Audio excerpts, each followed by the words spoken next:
Tonight on Y News, President Rodrigo Duterte wishes for a truly independent Philippines as the country marks its 121st Independence Day. First-time job applicants get hired on the spot for work abroad at Labor Department's Independence Day job fair. MMDA to possibly adjust the 60-km/h speed limit in EDSA to meet the proposed 5-minute travel time from Cubao to Makati.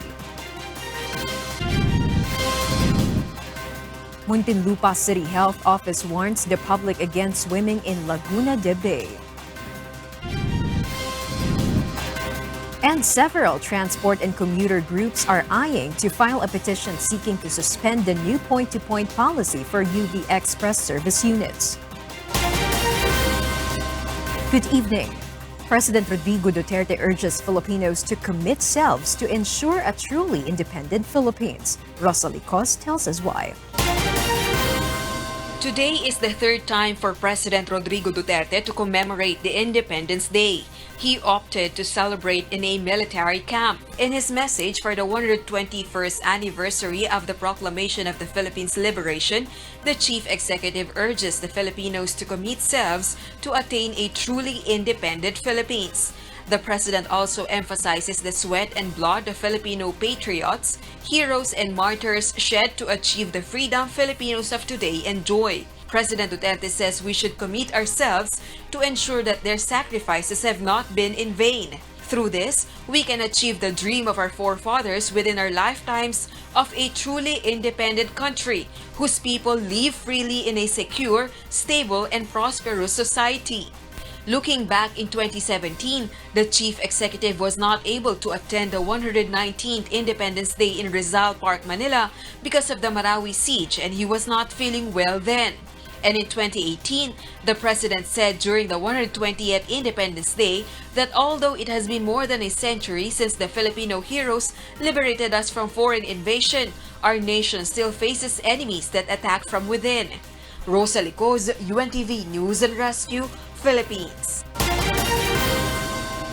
Labor Secretary Bello emphasizes that jobs offered at the Independence Day job fair are for regular employment. Meanwhile, some job applicants seeking to work abroad succeeded today. Aiko Miguel tells us why. The Philippine Independence Day is celebrated by the Labor Department with a jobs fair every year. Some of the first-time job applicants for overseas employment were hired on the spot. One of them is Elsa, who is ready to leave her family here in the Philippines, hoping to save money as a cashier in Qatar. Sobrang bilis po talaga. Nagpipray ko pa lang po kanina, yun na po, on the spot na. Ludovico, a butcher for 9 years, was also hired on the spot. He aims for a higher salary in the Middle East. Wala rin po kasi nagbabago mo, parang pambayad lang lagi sa utang, pambayad sa mga bahay, kuryente. Mark cannot contain his happiness when he was hired on the spot as a merchandiser in Japan. Ay sulit naman po yung pagod sa pag-apply kasi ito na nga po. Kaya po kasi yung mga staff dito nakapaghari sila ng ganito karami agad on the spot na tulad namin. But an engineer who used to work abroad has a different point of view. He now wants to work in the Philippines to share his knowledge. Di hamak naman sa taas talaga doon sa sa abroad eh. But kung yung pagbabasihan mo yung bilang isang mamayang Pilipino na gusto umunlad yung sarili mong bansa, mas better na dito ka na lang. According to Labor Secretary Silvestre Bello III, all of those hired on the job fair are automatically regular employees. At yung trabaho na ibibigay sa kanila covered na ng bagong batas na SOT, Security of Tenure Bill. Kaya ang trabaho bibigay dito, regular employee kayo. Hindi pwede contractual. However, the Department of Labor and Employment will limit the employment of construction workers and nurses abroad. According to Secretary Bello, the country is in need of construction workers for the government's infrastructure projects, but there is a shortage of them. Aiko Miguel, UNTV News and Rescue, Manila. In spite of rains experienced in various parts of the country, Angat Dam located in Bulacan will not release water for irrigation. Ray Pelayo explains why. Angat Dam's water level is at 164.48 meter as of 6 a.m. today. This is more than 15 meters below the dam's minimum operating level of 180 meters. The Philippine Atmospheric, Geophysical and Astronomical Services Administration (RIPAGASA) says the present hydrograph's trend seems like what transpired in 2014, in which the water level in Angat Dam reached 162.74 meters. Meron kaming na-observe na malalakas na rainfall, pero sa may bandang Zambales, minsan sa bandang Bicol, Cavite, Laguna, which is malayo naman dun sa watershed ng Angat Dam. National Water Resources Board or NWRB Executive Director Sevilio David Jr. says there is no allocation for irrigation this month. He said that based on protocol, water supply for domestic use is the priority when the water level is lower than 180 meters. But the board will evaluate the situation if there is a need to release water for irrigation. The allocation for Metro Manila use remains at 46 cubic meters per second this month. On the other hand, the National Irrigation Administration says that the cropping season will start in August, but farmers may plant earlier if it rains over the rice fields around Angat Dam. Angat Dam's lowest water level was recorded in July 2010 at 157.56 meters. Ray Pilayo, UNTV, News and Rescue, Quezon City. The Muntinlupa City Health Office continues to warn residents along the Laguna de Bay on the effects of the ongoing algal bloom in the lake. Vincent Arboleda will tell us why. Swimming in water with algal bloom can cause skin diseases. Because of this, the Muntinlupa City Health Office advises residents along the Laguna de Bay to not swim in the lake water. Amin pong pinaalalahanan na bawal po lumangoy sa lawa habang merong liya dahil pag ito po ay nagka-contact sa inyong skin, pwede po itong mag-cause ng skin irritation. In an advisory, the City Health Office says the algae in the lake are filamentous freshwater green algae, but these are not the harmful blue-green algae. However, the City Health Office advises residents to wear face mask. Pwede pong ubuhin, pwede po tayo mag-trigger ng asthma, yung iba po sabi nila sinisikmura sila, no? Pero ito naman po ay temporary lang naman habang nalalanghap po yung ating masangsang ng amoy na nanggagaling sa liya. Dr. Tuliao clarifies the algal bloom does not have negative effects on fish, which feed on freshwater algae. Pagdating naman po sa pagkain ng isda na hinahango galing sa Laguna Lake, safe naman po yung ating isda na nakukuha. Meanwhile, according to a lake watcher, Jaime Arevalo, the filamentous algae naturally disappear when the rainy season comes. Ito is a phenomenon to, kalikasan din na mag-aalis dyan. Pag umulan na, mag-start ng umulan yan, tulad ngayon, nag-uumpisa ng umulan, medyo nababawasan na yung amoy niya. Huwag mag-alala sa pagkain ng isda kasi wala na ng epekto. The filamentous freshwater green algae, locally called Lea, bloom during the dry season and naturally gives off foul smell when they dry up. The City Health Office says the Muntinlupa City Government, together with other departments, assure they are working on addressing the effects of the algal bloom. Vincent Arboleda, UNTV News and Rescue, Philippines. The Metropolitan Manila Development Authority is considering adjusting the 60 km/h speed limit on EDSA. Joanano tells us why. Terrible traffic situation in EDSA is every motorist and passenger's daily headache, and this is what President Rodrigo Duterte promises to change in 6 months' time. The Metropolitan Manila Development Authority or MMDA admits that this is a huge challenge for them to make the travel time from Cubao to Makati in 5 minutes until December. The present speed limit on EDSA for motorists is 60 km/h. To attain the 5-minute travel time from Cubao to Makati within a distance of 12.8 kilometers, the speed limit should be at a rate of 150 km/h. But this is too fast and dangerous according to the MMDA. The agency has set the 60 km/h speed limit on EDSA to avoid accidents, which may somehow be attributed to the road structure. But according to MMDA EDSA Traffic Chief Edison Bong Nebriha, they may adjust the speed limit on EDSA once the road reblockings are completed. They see this as a way to prevent accidents. Depende sa kondisyon ng daan, ano? But right now, ang DPWH patuloy na tinutugunan yung pagsasaayos ng EDSA. Makikita nyo, every weekend may reblocking tayo. So, ang target date naman nila yan, na maayos na yung buong kabuuan yan by November 2019.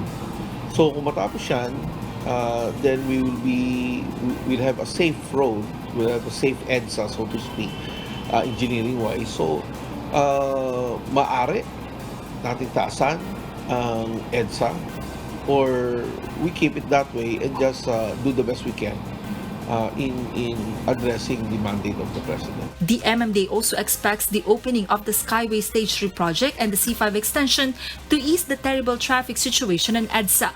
Kasi ito yung mga projects na alam namin na makakabawas ng volume sa EDSA. 20 to 30% dyan sa may Skyway 3 and another 20% dyan naman sa C5. But Senator Antonio Trillanes IV denounces President Duterte's promise. Hindi ba tayo nadala na doon sa 3 to 6 months? Di ba, kumbaga kung budol-budol, ilang beses na tayo na budol-budol, hindi pa rin tayo natuto. Ito yung allegation niya sa akin about yung foreign bank accounts. Tapos may papangakuan tayo ng 5 minutes. On the other hand, Senator Panfilo Lacson in a Twitter post says Duterte can be a president for life if he can fulfill the 5-minute travel time from Cubao to Makati in 6 months. Several motorists also expressed their doubts over the president's promise to solve the traffic woes on EDSA. Ang alam kong 120 kph is Skyway, maximum speed. Pero sa ngayon naaprubahan hanggang 100 lang dahil marami na aksidente. Pero kung sa EDSA mo gagawin yan, para naman tayo mga siraulo niyan. Mag-helicopter na lang pare-parehas, yung magandang transportasyon, baka 5 minutes nga, totoo yan. Hindi yung kaya ng ilang minuto. Tsaka hindi ka pwede magpatakbo ng delikado, overspeeding kanyan. Hindi ka makakatakbo ng ganun, ng yung mga lumang taxi, hindi basta-basta makatakbo ng ganun. Malabo sa 5 minutes yun. Kalating oras pwede. Joanano, UNTV News and Rescue, Quezon City. UV Express drivers oppose the terminal-to-terminal policy to be imposed by the Land Transportation Franchising and Regulatory Board. Grace Casin will tell us why. A group of UV Express drivers wants the court to temporarily stop the terminal-to-terminal policy of the Land Transportation Franchising and Regulatory Board, or LTFRB, plans to implement. Based on the LTFRB's amended Memorandum Circular 2019-025, UV Express drivers will be prohibited from loading and unloading outside designated terminals. But the drivers group argues the policy will kill their livelihood because passengers will prefer to ride buses and jeepneys. Imagine, point to point tayo na ibababa nila sa Buendia, no? At from Buendia, saka sila babalik ng Quezon Circuit. Bakit? Hindi sila pwede bumaba dun sa Pilcoa eh. Ito, pag yun po'y natuloy, yan po ang UP Express, ay ito po yung natural death. Kamatayan na po ng UP Express yan, maniwala kayo. The group adds the passenger will also suffer from this policy. Mahirapan mo kami kung saan kami bababa. Doble pa masahe. Hindi naman po kasi lahat ng sumasakay dito, diretso Nova, meron pong iba sa kanto lang, ganun. The group calls on LTFRB to give them specific loading and unloading areas for passengers. As of today, drivers group has gathered 10,000 signatures from passengers who also oppose the new policy. The target is 1 million signatures. They also plan to talk with incoming lawmakers in the 18th Congress to seek help. The group is also leaning towards conducting a transport strike. Grace Casin, UNTV News and Rescue, Quezon City. Filipinos have varying standpoints on the Philippine Independence Day celebration, and the question as to what term must be used, Araw ng Kalayaan or Araw ng Kasarinlan, remains controversial. Mon Hocson reports why. Filipinos celebrate today the 121st anniversary of the Philippine independence. On this day, in the year 1898, the Philippine Declaration of Independence was proclaimed in Kawit, Cavite. Filipinos all over the world celebrate the victorious moment yearly. In fact, the Metro Rail Transit and the Light Rail Transit offered free rides for passengers this morning. We asked some passengers if they know the reason for today's free ride. And I believe it's Independence Day, so they're giving away some free card for passengers. Because Independence Day ngayon. Commemoration ng Independence Day ngayon. Siguro po dahil holiday ngayon, Independence Day, kaya libre sa kanya. Independence Day, June 12. Usually, every year naman ginagawa ito ng MRT. Konsiderasyon na lang sa mga tao na... Next, we headed for a recreational park and asked the young ones the meaning of the celebration of the Independence Day. The response was impressive. Para alalahanin sir yung ginawa ng mga una nating mga ninuno kung paano tayo lumaya. Pinanganak tayong malaya, wala dapat kumuha sa atin nun. This group of young Boy Scouts were good at answering questions. Para po maalala po natin yung mga ginawa po ng mga ating bayani para makamit po yung kalayaan natin. But some were the shy type. Ikaw naman, bata pa to. Yan. Elementary. Sige na. Others needed coaching. Para po maalala po natin yung mga nangyari po nung araw po ng yung Araw na Kastila. araw ng Kastila po. Na sinakaputan. Oo, na. While some have pick-up lines. Hindi na po malaya puso ko kasi may mahal na siyang iba! But it does not end here.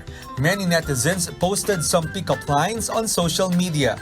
Jel says in her post, even if today is Independence Day, he will not surrender her beloved. Painful Text says in a post that the past still haunts him even if it is Freedom Day.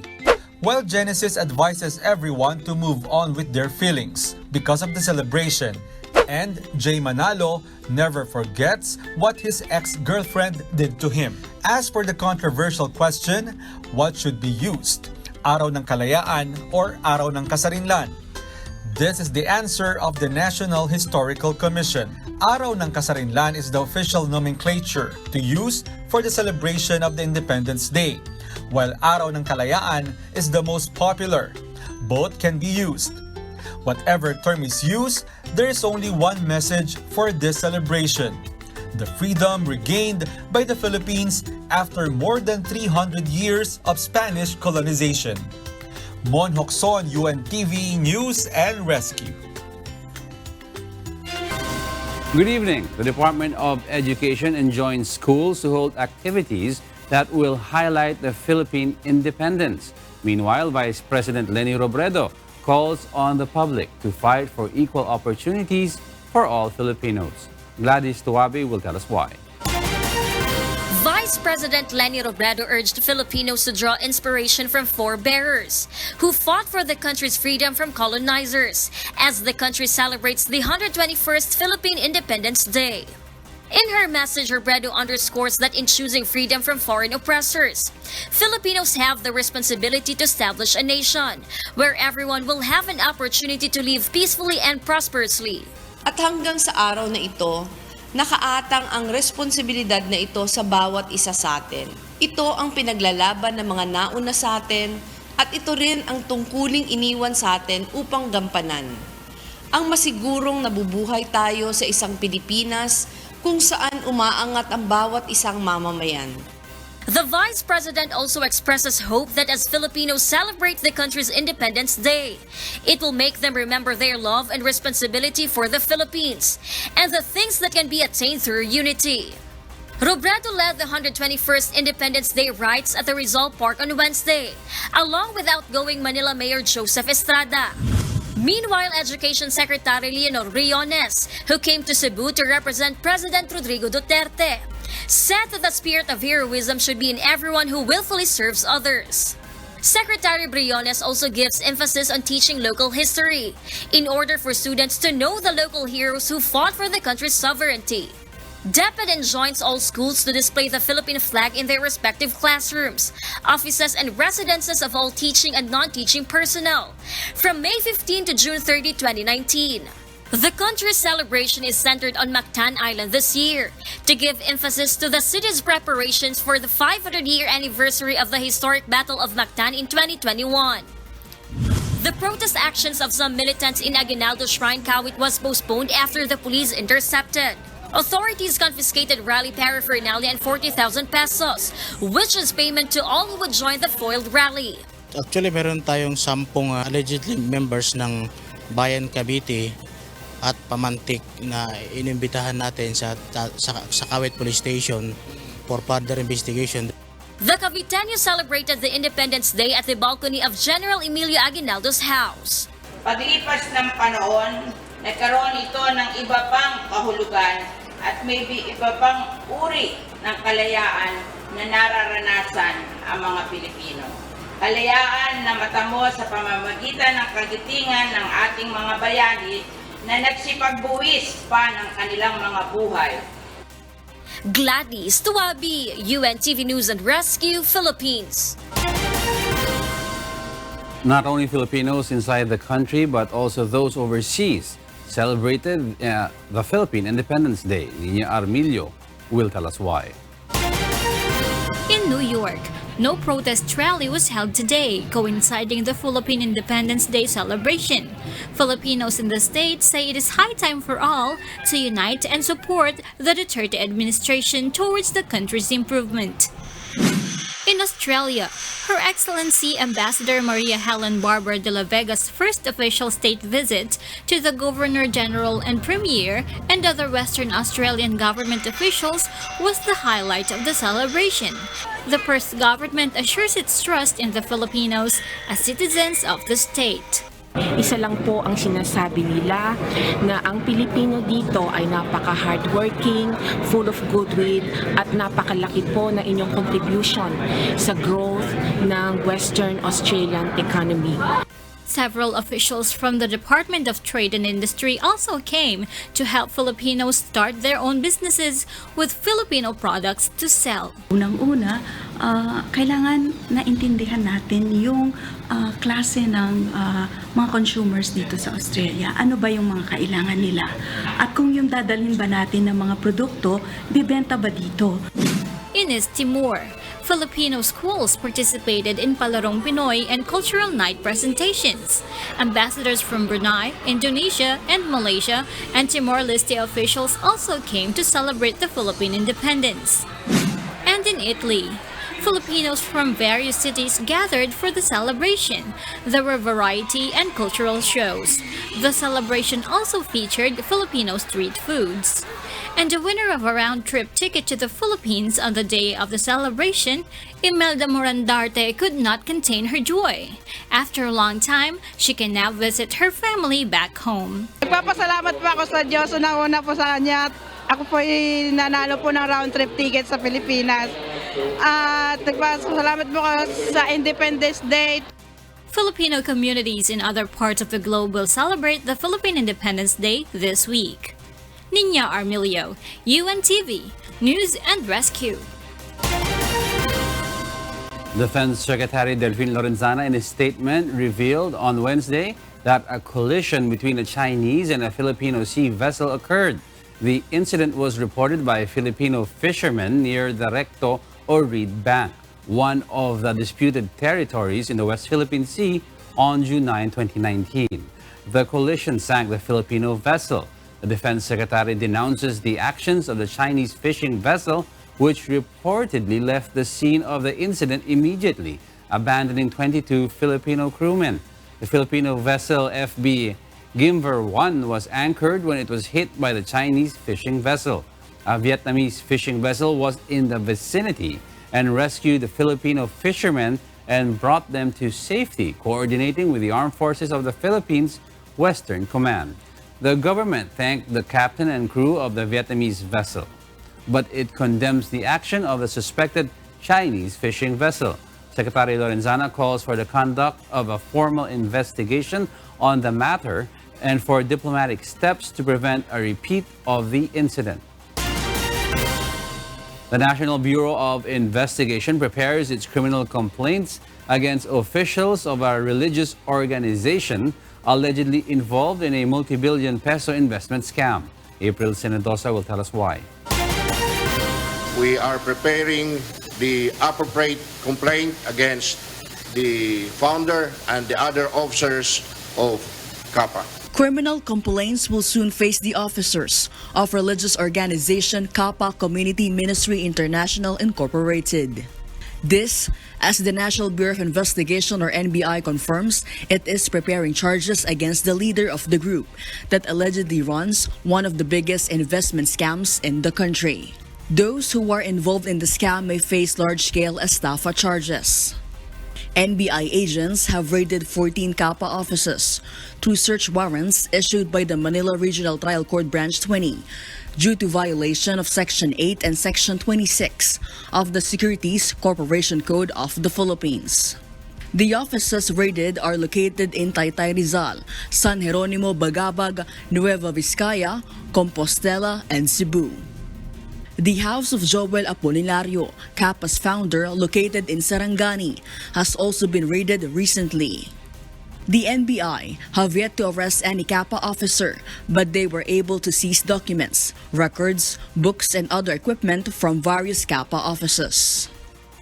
Wala tayong na-arrest dito dahil when our teams reached the various offices, all offices of KAPA were already non-operational, closed, but we were able to seize some vital evidence. NBI agents have also seized 2.2 million pesos and 300,000 pesos in cash in two separate KAPA offices.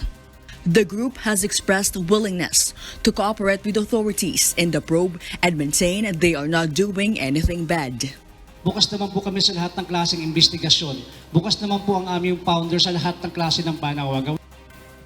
The NBI said that based on investigation, the group's leader has sought donations of a minimum of 5,000 pesos from each member, from which they will receive 30% interest every month called monthly blessing. Mangahas, however, claims members can donate any amount. Kung gusto mo magdonasyon ng 1,000, babalik po ng 30% yung 1,000 mo. Kung gusto mo magbigay ng 30,000, 20,000, 10,000, ganun lang din po ang balik ng donasyon ninyo.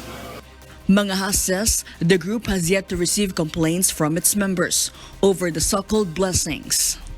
But the NBI stands firm. KAPA officials can still be sued even if there's no complaint for any of the group's members. Hindi kailangan na may mga private complainants tayo.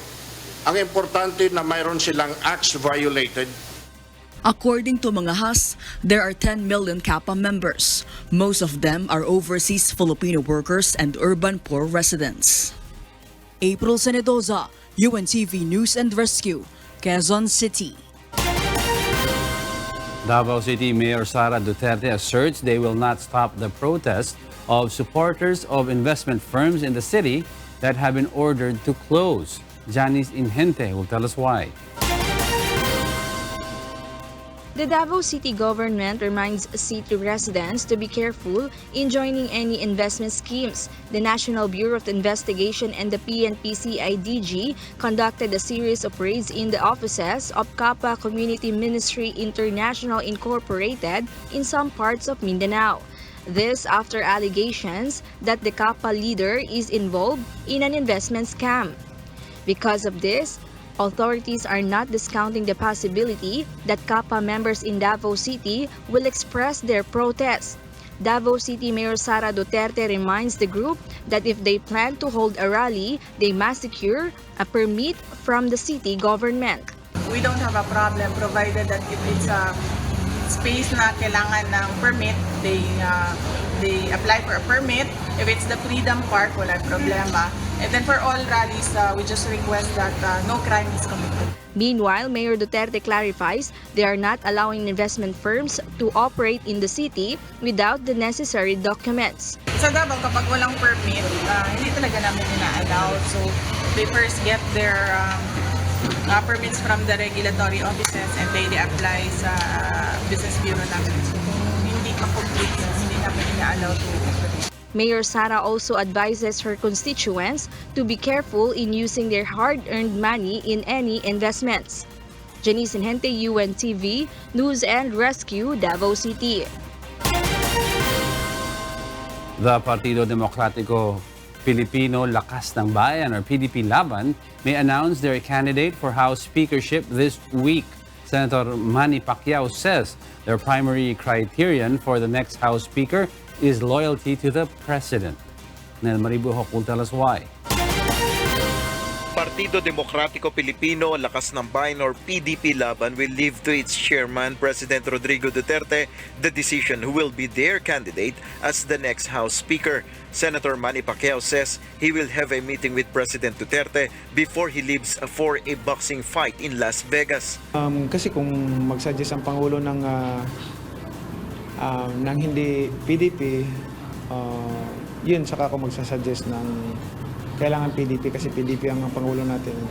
Senator Pacquiao adds that their primary criterion for the next House Speaker is loyalty to the President, in particular a lawmaker who will support the Duterte administration's program. Senator Pacquiao also responds to the criticisms of House Minority Leader Danilo Suarez regarding his meddling with the House leadership issue. Hindi naman ako nakikialam ako as kapartido PDP. Kailangan ayusin talaga. Kung siya ay PDP rin, dapat tumulong din siya para ayusin yung problema. Kasi kakahiya ng partido yan pagka hindi nagkakaisa yung isang partido. So yan yung dapat isipin niya at disiplinahin natin. There are 3 aspirants from the ruling party. They are Davao del Norte Representative Pantaleon Alvarez, Pampanga Representative Aurelio Gonzales, and Marinduque Representative Lord Alan Velasco. Other contenders are Leyte Representative Martin Romualdez of Lakas CMT and Taguig Representative Alan Peter Cayetano of the Nationalista Party. Senator Pacquiao reveals he may announce their candidate for House Speakership this week. Nel Maribuhok, UNTV News and Rescue, Pasay City.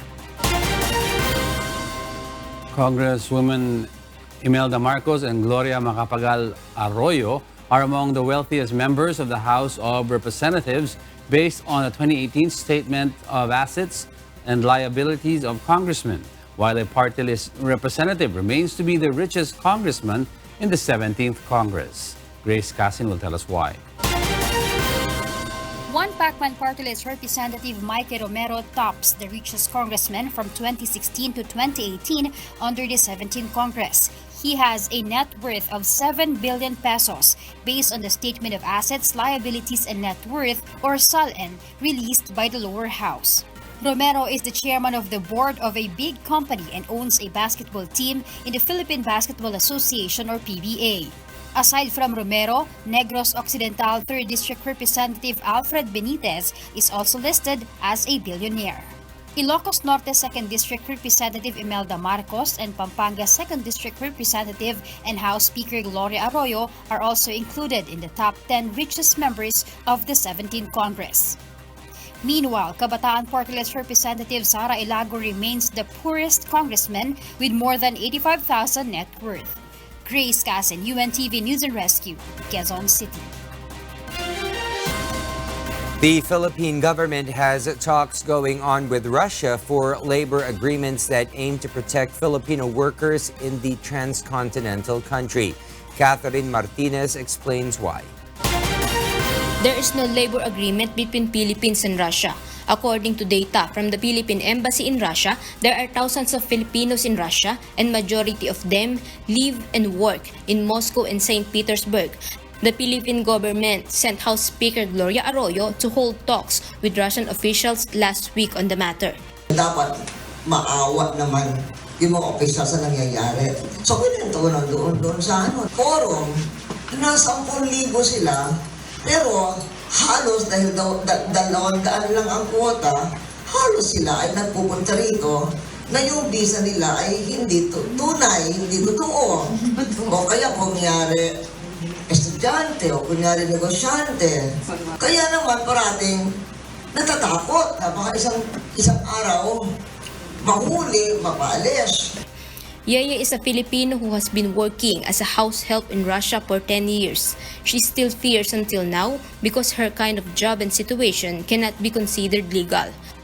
Sa ngayon napakahirap talaga sa dami ng mga pinagdaanan ko dito, lalo na iba't ibang agency na pinapasukan ng aming mga visa. Talagang napakahirap na lagi kaming may yung may kabog sa dibdib. For Yeye and our compatriots who make a living in Russia, Speaker Arroyo assures that the Philippine government is making all efforts to form agreements that aim to protect Filipino workers in the transcontinental country. Ambassador Carlos Ureta, for his part, calls on Filipinos not to invite relatives or friends to come to Russia for now. Pinakahiling namin, itigil yung pagre-recruit muna. Lalo na ikaw ang kaibigan yung kababayan. Ganun mo nangyari, nababayaran pagdating dito, nagkakaaway-away, yun mo. Hindi namin makukuha yung labor agreement. Dumadami na dumadami. Kasi pumapasok yung issue ng amnesty. So, mas nagiging komplikado. Catherine Martinez, UNTV News and Rescue, Moscow, Russia. Meanwhile, U.S. President Donald Trump brandished a document on Tuesday confirming details of a regional asylum project agreed with Mexico to stave off threatened tariffs, saying the plan was secret, even though Mexican officials had revealed much of it. Trump, who has made containing illegal immigration a priority issue and has blamed Mexico for the problem since running for office in 2016, did not show the text of any document or give any details. However, a photograph of the sheet of paper allowed reporters to read parts of it. It described a plan to designate Mexico a safe third country, among other plans that had already been revealed by Mexico's foreign minister on Monday. Mexico's Foreign Minister Marcelo Ebrard said Mexico agreed to a 45-day timeline to show increased enforcement efforts where effective in reducing the people flows. If that fails, Mexico has agreed to consider a long-standing U.S. demand that Central American asylum seekers crossing through Mexico apply for refuge there, not the United States, making Mexico a safe third country, a demand that Mexico has long rejected. In other news, Uganda has confirmed its first case of Ebola during the current outbreak. Meanwhile, a measles epidemic has been declared in the Democratic Republic of the Congo. Amiel Pascual will tell us why. Measles cases in the Democratic Republic of the Congo jumped by more than 700% during the first 4.5 months of 2019, compared with the same period last year, authorities have said, prompting warnings the epidemic could become the deadliest of this decade unless checked. Medical teams had recorded 87,000 suspected cases by mid-May, spread across all but 3 of the DRC's 26 provinces. The mortality rate was estimated to be at 1.8%, a figure which translates to more than 1,500 deaths. More than 2 million children were vaccinated in April, according to the Health Ministry, with another immunization campaign covering a further 1.4 million, others set to be launched in the coming days. Meanwhile, a 5-year-old boy in Uganda has been diagnosed with Ebola, the World Health Organization or WHO has confirmed. This is the first case confirmed in the country amid a deadly outbreak in neighboring Democratic Republic of Congo. The boy is said to have traveled across the border with his family from DR Congo on Sunday. He was then taken to Ugandan hospital after exhibiting symptoms, including vomiting blood. More than 2,000 cases have been recorded there in the last 10 months, most of which have been fatal. The country's health ministry and WHO say they have dispatched a rapid response team to identify others at risk. The Ministry of Health, WHO and CDC will undertake ring vaccination of contacts to the case and other non-vaccinated frontline health workers, as well as other workers beginning 14th June 2019.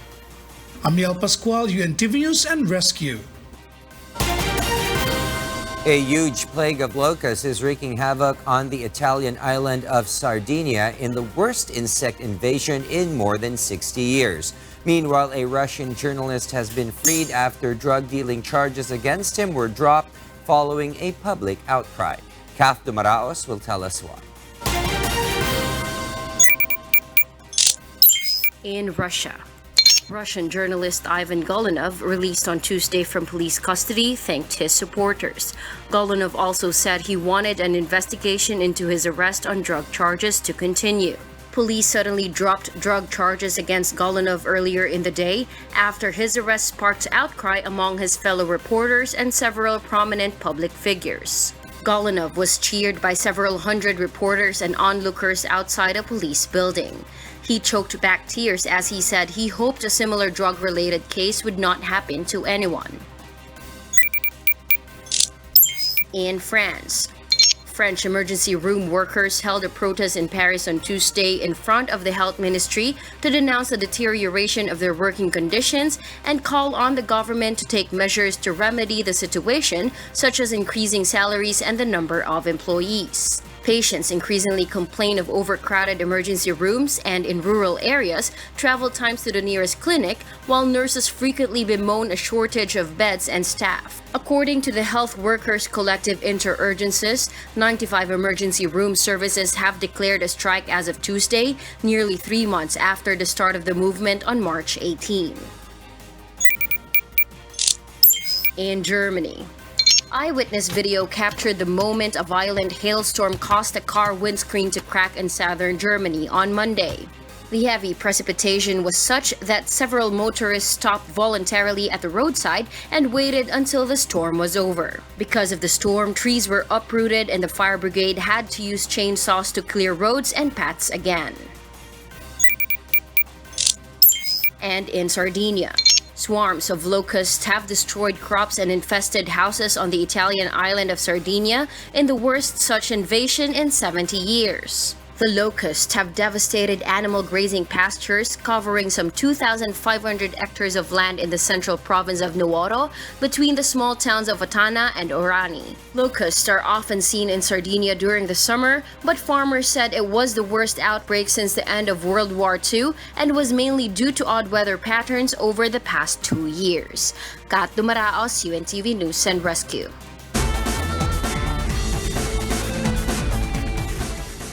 Barcelona and Argentina striker Lionel Messi dethroned 5-division boxing world champion Floyd Mayweather as the highest-paid athlete over the past year.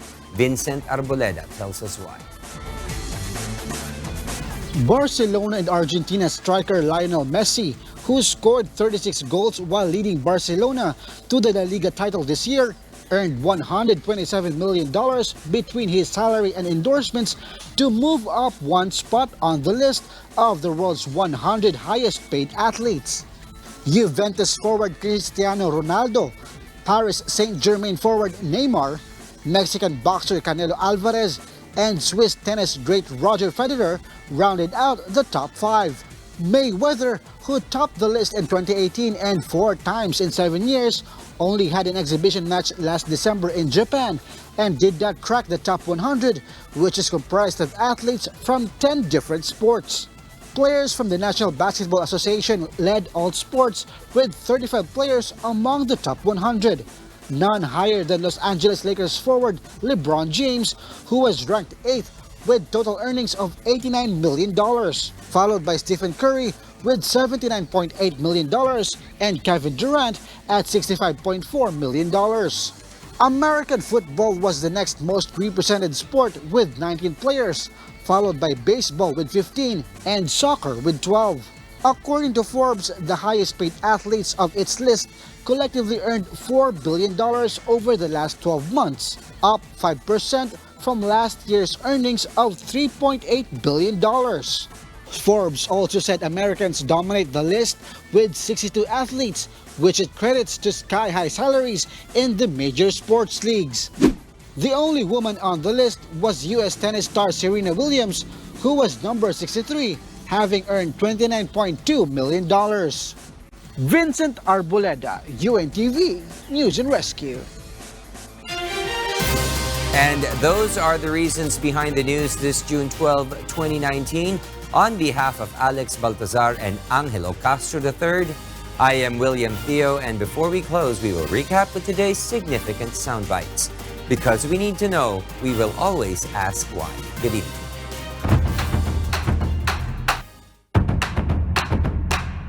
At at yung trabaho na ibibigay sa kanila covered na ng bagong batas na SOT, Security of Tenure Bill. Kaya ang trabaho bibigay dito, regular employee kayo, hindi pwede contractual.